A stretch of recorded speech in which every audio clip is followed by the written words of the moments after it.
Continuing in the series of the secrets behind the veil of life. Why is there a veil altogether? There's lots of things happening around us which we do not see, and better so. As the Gemara in the Tractate Brachli says, had we known how many not so good forces, to put it mildly, are all around us, it would have caused us a loss of control of our minds. However, those negative forces are blocked by the veil in the same way.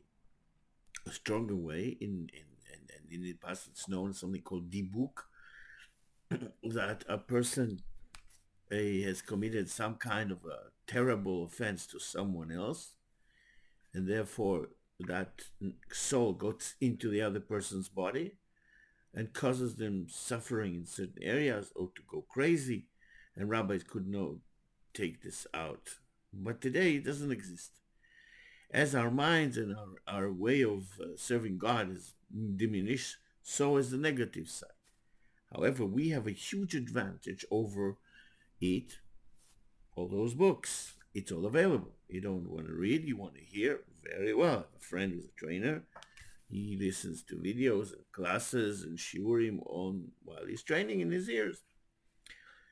Or some people want to watch it. Women, I have a cousin who listens to things when she cooks or when she's taking care of the multitude family. She cares for this very great cousin of mine named Sarah Leah. But the point is, we don't see it. That parsang Aramaic, vilon in Lashon Kodesh, and if you like a curtain, a veil, is for our sake. Why? Because in order to see these things and overpower them, one has to be very strong in the inner neshama and be clear as much as possible from all the negative things themselves. It's a very important thing for a person to recognize and to stop for a second. I think I've said it several times, and to realize that this enormous amount of war in our subconscious levels. The more a person is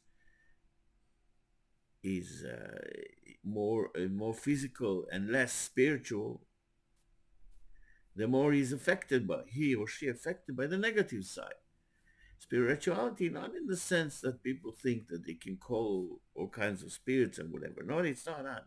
We mean the godliness that within each person, Jew and non-Jew alike, is going to be always there. You got to use it to block all the negativity that is around. Why? Because you cannot stop it invade our minds. Today, nothing is hidden. We are under constant attack over what is right and what is wrong.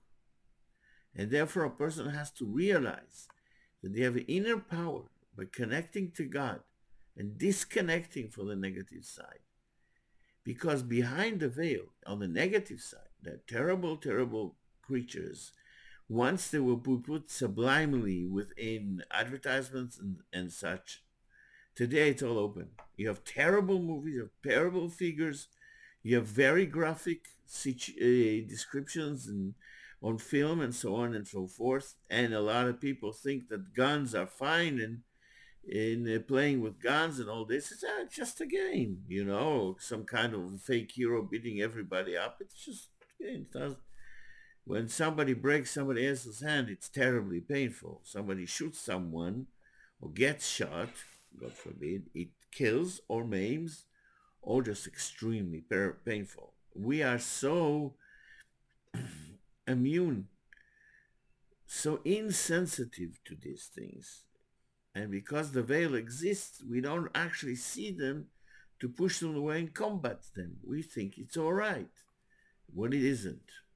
There are ways to get out of it. Even if the person in the previous incarnation has committed a terrible crime, such as murder, it does not mean that its soul or her soul cannot get out of it.